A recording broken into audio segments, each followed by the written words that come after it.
Assalamualaikum. Pada hari ini kami akan membuat demonstrasi sesi kaunseling bagi kelas FEM 3107, kaunseling dan penasihatan.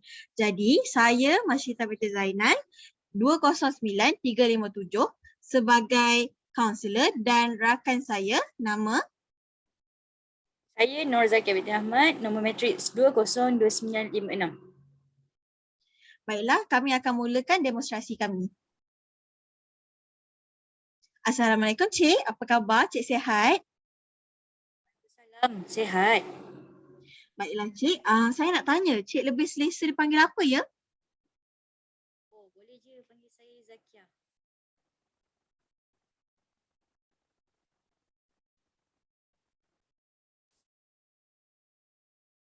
Okey, Cik Zakia selesa ke dengan kedudukan Cik sekarang? Oh, selesa je. Okey, baiklah Cik Zakia, saya Cik Masyita, kaunselor Cik untuk hari ini. Sebelum ni, Cik pernah jalankan ke sesi kaunseling?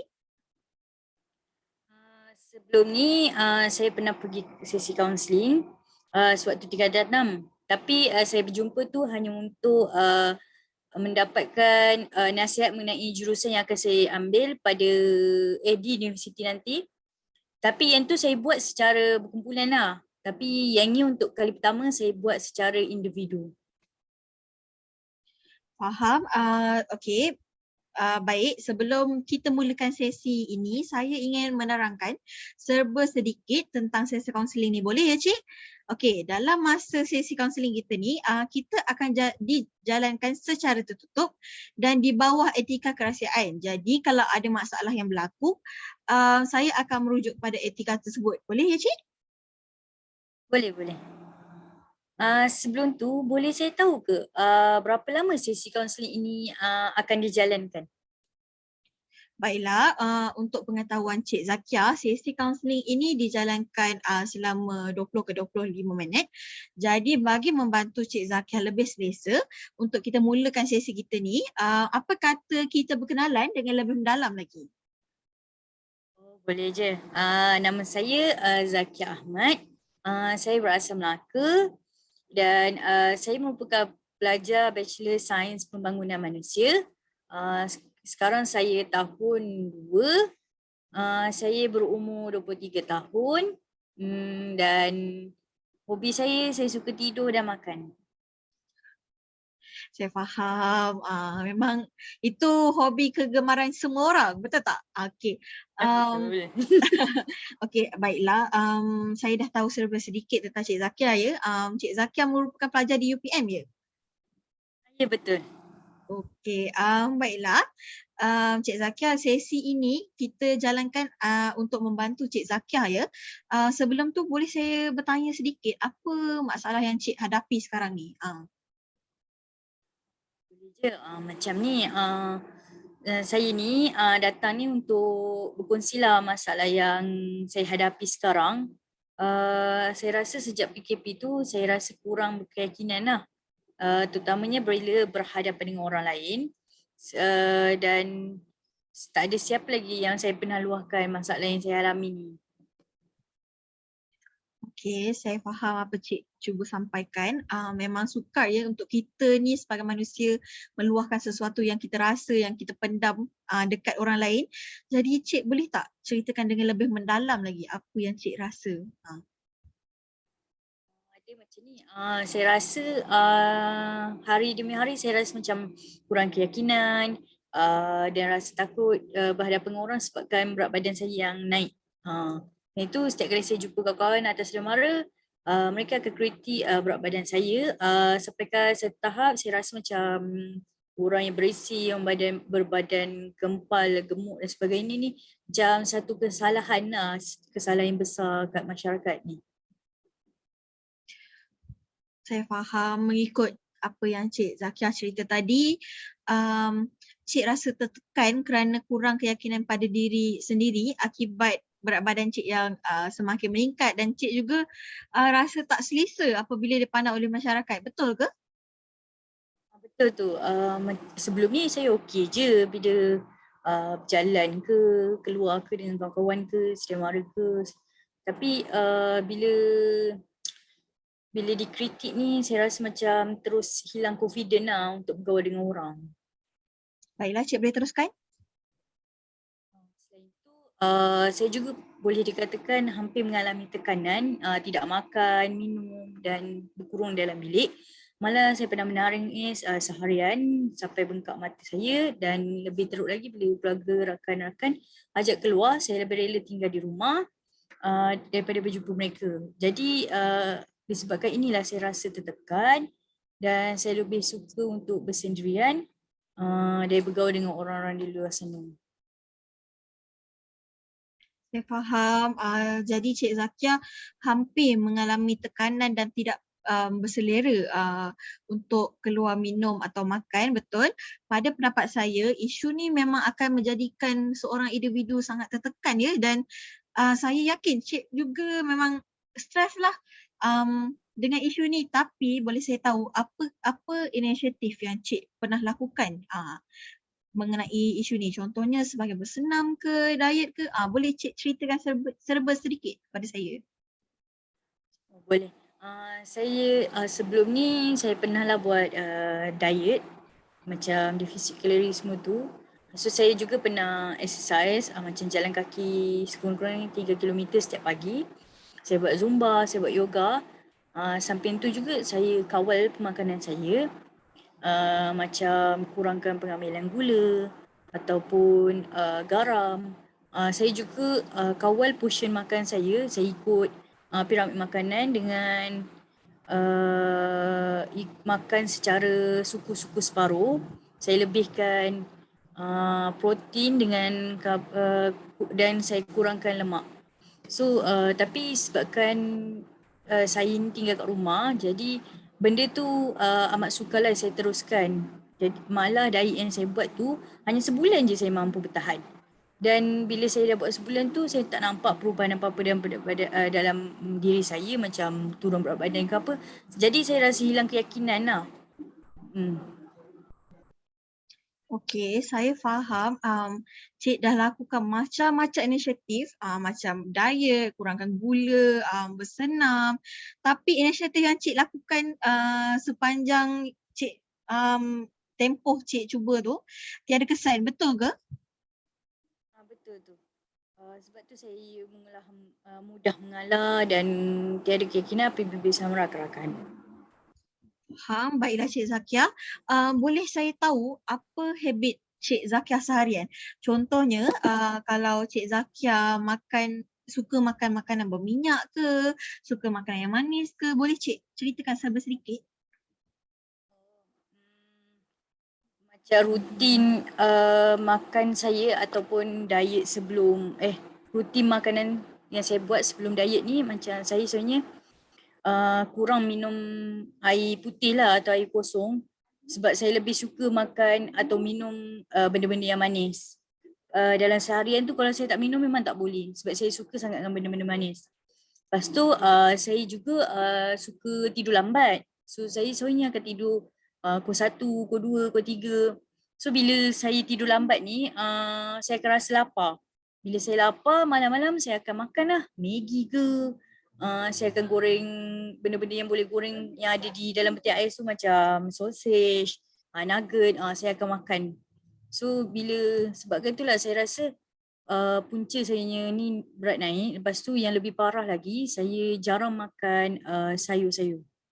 Lepas tu kalau saya buat exercise pun buat bila jalan ni je lah, jalan setakat pergi kelas, jalan nak ambil bas kat universiti, dan tu je lah saya rasa habit saya sebelum diet. Okey, saya faham. Memang kalau saya pun kalau student kat rumah malam-malam, kalau kita lapar kan, lepas tu kita kan student, tidur lambat, memang saya akan makan sausage semua benda tu. Benda-benda macam tu lah sebenarnya membuatkan berat badan kita semakin meningkat, tambah pula dengan kita tidur lambat, betul tak? And then saya rasa saya boleh faham lah kenapa apa masalah yang Cik hadapi sekarang ni. Okey, sebelum tu saya nak tahu, Cik Zakia tahu ke apa-apa faktor yang buatkan Cik Zakia ni mudah berputus asa ketika diet? Saya rasa sebab saya makan terlalu sedikit kalori. Jadi bila saya kurang kalori ni, pengambilan protein saya ni kurang lah. Jadi sebabkan itulah saya gagal untuk kurangkan minuman gula. Dan lagi satu sebabkan saya tak ada azam yang kuat lah, macam kenapa saya nak kurus ni, untuk apa, berapa berat badan yang saya nakkan, berapa berat yang saya idamkan. Sebabkan itulah saya rasa punca saya punya diet tidak berkekalan. Okey, saya faham. Memang sukar sangat untuk kita manusia biasa ni mengubah habit yang kita dah biasa lakukan. Tapi ini merupakan satu kesedaran yang sangat baik ya.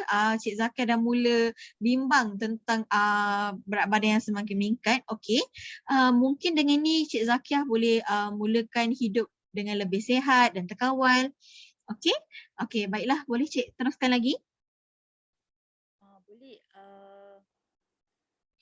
Um, Saya nak ni lah minta apa-apa pandangan ke, tips ke atau motivasi daripada Cik Mashita.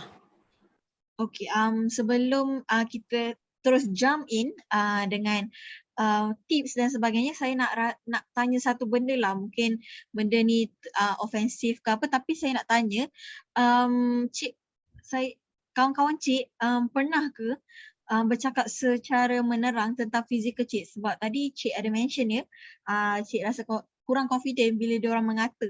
Jadi saya nak tanyalah, mereka ada ke secara menerang Saya rasa tak pernah buat masa ni, tapi saya dapat rasakan lah yang diorang cakap pasal saya punya fizikal ni dari segi pandangan mereka, daripada apa yang mereka tanya, macam Zakia berapa berat badan kau? Zakia kau macam dah berisi lah, macam tu lah. Okey. Saya faham. Baiklah Cik Zakia. Untuk kita build kita punya mindset yang sangat kuat dan positif, saya rasa kita ni sebagai manusia, kita tak patutlah bersangka buruk dengan orang dekat sekeliling kita ni, sama ada kita kenal ataupun tak. Jadi saya rasa rakan-rakan Cik Zakia juga akan berikan satu sokongan yang sangat kuat jika Cik terus sabar dengan perjuangan Cik ni. Okey? Mungkin juga mungkin lepas ni saya akan lebih positifkan lagi diri saya untuk sentiasa rasa mungkin lepas ni saya akan tak adalah untuk kurang keyakinan ke. Mungkin saya nak minta beberapa tips atau motivasi agar saya dapat berat badan yang saya idamkan daripada Cik Mashita. Okey, baiklah. Saya akan bantu Cik untuk lebih yakin dengan diri Cik dan tak putus asa mendapatkan fizikal yang Cik idamkan, kerana saya tahu keyakinan diri ni memang amat penting untuk diri kita selesa dan yakin bila kita berhubung dengan keluarga, masyarakat dan rakan-rakan. Okey, baiklah. Sebelum tu saya nak tahu confirmation lah daripada Cik Zakia. Betul ke Cik Zakia nak teruskan lagi this journey? Betul. Saya memang yakin dah. Sebab tu saya datang kepada jumpa Cik Mashita untuk dapatkan motivasi, tips dan sebagainya yang boleh saya dapatkan daripada Cik Mashita. Okey, sebelum tu boleh saya tahu Cik Zakia ada apa-apa penyakit ke atau simptom lain sepanjang berat badan Cik Zakia semakin meningkat ni? Kalau sakit saya rasa tak ada. Kalau simptom tu mungkin saya rasa macam saya cepat penat, cepat lelah dan saya rasa malas lah untuk lakukan kerja-kerja macam buat kerja rumah, menyapu sebagainya. Kalau kat you tu saya lebih suka ni lah, baring. Kalau tak ada apa-apa kerja ke, saya baring. Lepas tu kadang college bagi assignment ke, saya suka lengah-lengahkan. Okey, saya faham. Sebab bila berat badan kita berlebihan ni, memang badan kita ni akan rasa mudah lesu, mudah cepat penat. Lepas tu bila buat kerja sikit semua mengah. Betul. Okey, saya juga kalau berat badan saya berlebihan, okey, memang badan saya ni saya akan rasa macam ada something wrong somewhere lah. Kita memang akan rasa cepat penat, lepas tu memang lemah lah. And then bila kita berat berlebihan ni, kita juga akan tahu hormon kita ni tak stabil. Lagi-lagi kita ni perempuan, betul?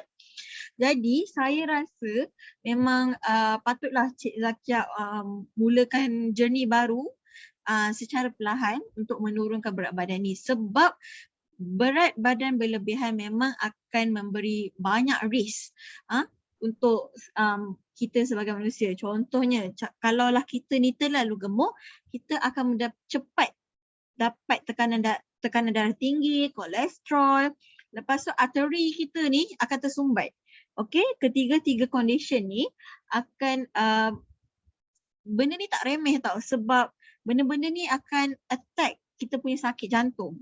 Tiba-tiba akan sakit jantung berpunca daripada berat badan berlebihan.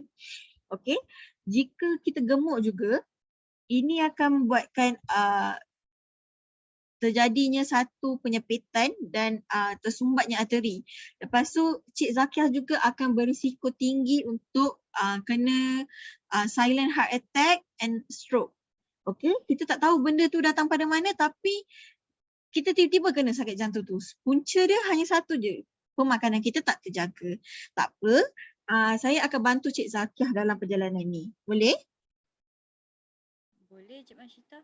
Contoh saya minta Cik Mashita suggestkan any tips lah untuk saya buatkan balik saya punya semangat, diet yang sihat tanpa saya rasa stres, tanpa saya rasa macam cepat mengalah dan sebagainya. Okey, kalau macam tu saya akan berikan beberapa tips. Pertamanya, first thing first, saya nak sangat Cik Zakiah bersabar sepanjang diet ni. Okey, bila Cik bersabar dengan tambah lagi Cik lakukan senaman. Ini memang will give you bombastic result. Okey, sebagai contoh, apa kata Cik mula lakukan calorie deficit. Okey, saya akan terangkan sikit tentang calorie deficit ni lah. Calorie deficit ni kita tahu sebagai kita just jaga portion. You can eat everything you want, but you have to control your portion. That's all. Okey, bila Cik jaga portion, memang kita punya kalori tu akan cukup untuk seharian. Okey, contohlah sehari Cik patut makan dalam 1,800.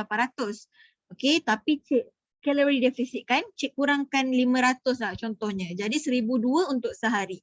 That is more than enough. Kita tak perlu tergesa-gesa untuk diet. Okey? Okey. Saya juga akan sarankan Cik kurangkan pengambilan air manis, air bergas, lepas tu garam berlebihan lah. Garam berlebihan sepanjang Cik diet ni. And then as we all know, kita juga perlukan air yang cukup untuk badan kita ni mampu hadap segala rutin harian. Okay, so saya akan sarankan Cik minum 2 ke 3 liter air putih dalam sehari.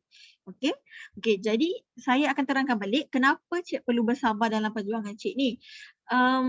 Sebab diet Cik ni mengambil masa yang sangat panjang, long distance punya diet.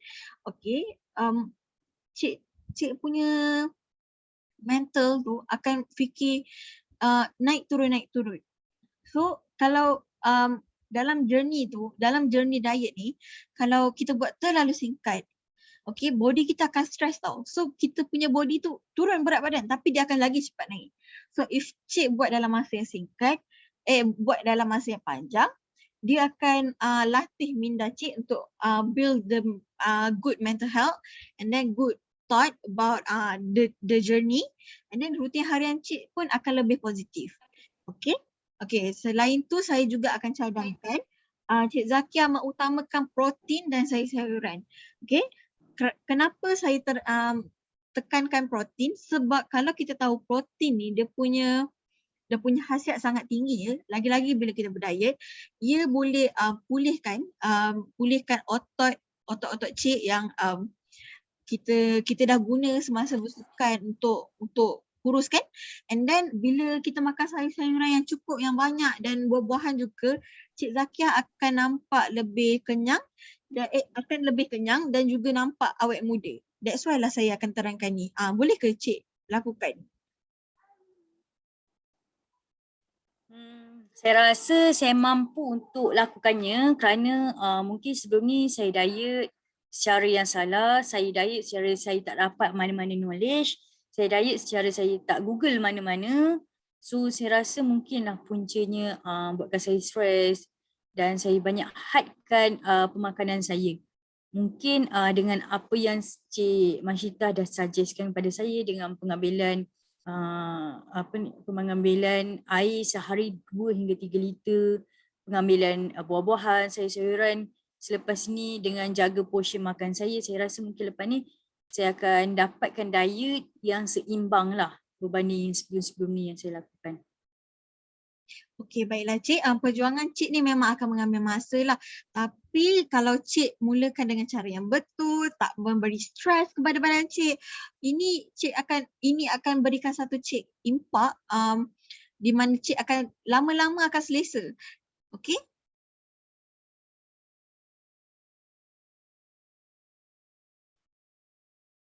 Okey, seterusnya ini juga akan membantu Cik secara tak langsunglah melihat perubahan pada Cik.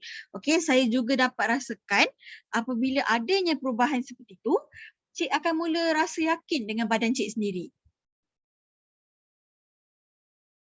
Baiklah, saya rasa saya akan cubalah lakukan secara berperingkat. Mungkin saya ambil masa dalam 2 bulan ke? Tanpa saya menekankan diet yang saya lakukan, tanpa saya cut nasi ke, tanpa saya cut benda-benda yang sepatutnya tak perlu cut, saya tak payah cut. So benda yang saya perlu cut, baru saya cut. Mungkin ini cara yang boleh buatkan saya berhasil. Okey, memandangkan tempoh 2 bulan tu agak lama dan mungkin akan membuatkan Cik Zakiah hilang motivasi. Okey, sebab dalam tempoh 2 bulan tu mesti ada kelemahan dia. Okey, Cik Zakiah akan mula stres, hilang kawalan dan semua tu akan mengganggu Cik Zakiah punya diet lah. Jadi saya cadangkan setiap 2 minggu Cik Zakiah rewardkan diri Cik Zakiah dengan makanan yang Cik Zakiah suka. Contohnya cake, chocolate, everything you like, you can eat that on that day lah, specific day. Lepas tu dekat dalam hari tu Cik Zakiah tak perlu rasa bersalah lah. Contohlah Cik Zakiah dah makan kek, dah makan coklat, makan McD semua. Lepas tu balik tu Cik Zakiah rasa macam betul ke aku buat ni. Macam Cik Zakiah tak perlu rasa bersalah sebab dalam masa 2 minggu tu Cik Zakiah dah diet kan. So saya rasa ini akan membantu Cik lah dengan diet, proses diet Cik. Lepas tu saya rasa juga ini akan membantu Cik terus semangat dan tak stres sepanjang diet yang Cik Zakiah lakukan. Baiklah, mungkin dan saya rasa menariklah bila tadi Cik Mashita kata boleh buat cheat day sebab before ni saya diet, saya tak pernah buat cheat day selama sebulan tu. Okay, sebabkan tu lah, disebabkan tu kot saya rasa macam benda yang saya nak tak dapat. So saya rasa hilang motivasi disebabkan tu. Jadi saya nak tanya Cik Mashita lah, perlu ke saya buat journal proses diet saya ni? Macam journal macam hari pagi ni saya makan apa, contoh saya ambil breakfast 2 biji telur separuh masak ke, lepas tu saya buat exercise apa, zumba ke, yoga ke, lepas tu saya makan lunch apa, supper apa, dinner apa, perlu ke saya tulis journal-journal tu? Okey, sebenarnya saya baru nak cadangkan tapi memang alang-alang Cik Zakiah memahami sangat. Okey, saya cadangkan Cik Zakiah menulis jurnal harian tentang pemakanan Cik. Contohlah, hari ni, okey kita ambil hari ni lah, 20 hari bulan 1 2022, Cik Zakiah breakfast 2 keping roti dengan air Milo. Lepas tu tengah hari Cik Zakiah makan apa. Bila Cik menulis ni, Cik akan dapat tahu kalori harian Cik apa, makanan harian Cik apa. So by that, Cik juga akan dapat kawal portion Cik sedikit demi sedikit.